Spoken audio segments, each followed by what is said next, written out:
This is the first step of the final project where we build a complete intercom system. And for this step, well, we are not going to write any code.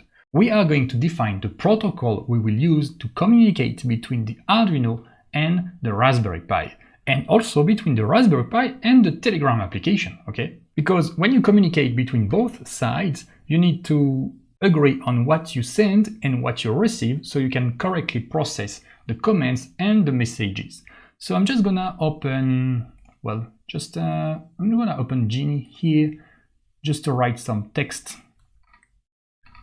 So what you can do, what I would recommend is just write the protocol on paper first, okay, just a pen and paper, that's it. Or just open any text editor you want on the Raspberry Pi or on your phone, on Windows, or well, basically anywhere you want, okay, it doesn't really matter. It's just to write the protocol that then you keep on the side for the duration of the project. So first of all, we're gonna focus on serial communication. I'm gonna put it full size, okay. And then on Telegram communication. So what do we need for serial? So basically between the Arduino and the Raspberry Pi. First, let's do the commands that are going to go from Arduino to Raspberry Pi. I'm gonna write RPI like this. What do we have? Well, we have just one output we want to send is when we press on the push button. And when we press on the push button, we can send the command, for example, button pressed with \n. Okay, I'm gonna add \n here so that the command is complete. So we send this, so we've already done that actually in some of the previous activities. We send this from the Arduino, we receive that on the Raspberry Pi. Then that's it for this side of the communication. We have then the RPI to the Arduino. Here we have a few more commands. So we are going to control the RGB LED, the buzzer, the servo motor, and the LCD screen from the Raspberry Pi. And so what commands exactly are we going to send? Let's first think about the servo motor. So basically the command we want to do is not to move the servo motor at a high level, is more to open the door or to close the door. Because this is an intercom project, while the servo motor is linked to the door. So what I'm going to do is I'm going to send a command open door \n and close door \n. And the Arduino will be responsible for moving the servo to the correct position when it receives open door and moving the servo to the close position when it receives the close door command. Okay, I could send directly the angle of the servo to the Arduino, but well, actually, this way may be better. Okay, we send open door, close door, and the Arduino knows, because the Arduino is closer to hardware, the Arduino knows what is the angle to send the servo to, what is the speed to move the servo, etc. Okay, so we are done with the servo and with the open and close door functionalities. Then when we open and we close the door, we also want to set the RGB LED, the buzzer, and the LCD.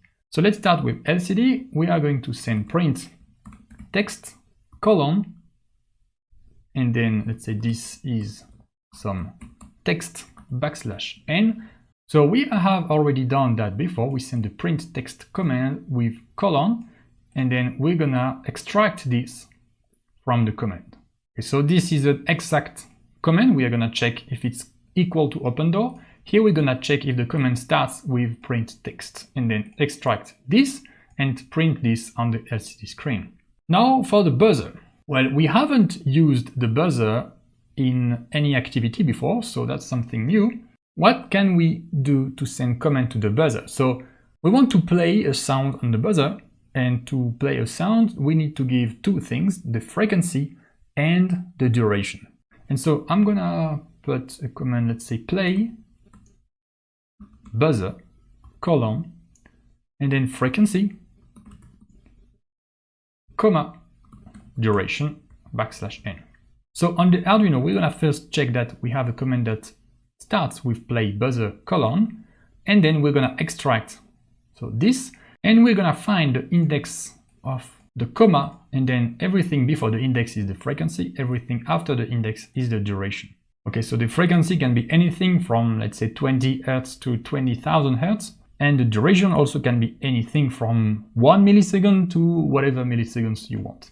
And then we have set LED because we want to set the RGB LED with red, green, and blue \n. And so here we're gonna follow the protocol we have used previously in one of the other activity, which is to say that each color will be exactly 3 characters. Okay, so as an example, we have set LED. Let's say you want to give 3 for the red, and then 255 for the green, and then 0.50 for the blue. Okay, you're gonna make sure that each color gets 3 characters. Okay, let's just actually do an example for the play buzzer. Play buzzer, let's say for example 200 and 1000. So 200 frequency, 1000 milliseconds. And so we're gonna handle actually those 2 commands a bit differently in the code, in the Arduino code. So we have covered all the functionalities here and all the components between the Arduino and the Raspberry Pi. So we're gonna keep this on the side. And so when we work on the Arduino, we know what to send and what to receive. And when we work on the Raspberry Pi, we know what to receive and what to send. Okay, we don't need to always compare the 2 codes. We can just refer to this document. And then we also need to define what command we are gonna send and receive from Telegram. So, well, when we actually send the notification with a message and a photo, there is no specific command to agree on because we're just gonna send a message on a chat using the chat ID. But when we receive command, we need to check what command we receive so we can process them with a handler in the Python code. And so we're gonna have the start command as always. And then to open the door, we're gonna use open, like you could see in the demo, and to close the door, actually to deny access, not to close the door, but to deny access, just deny.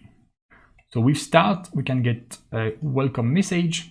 When we receive a notification, we can send open to open the door, or we can send deny to deny the access.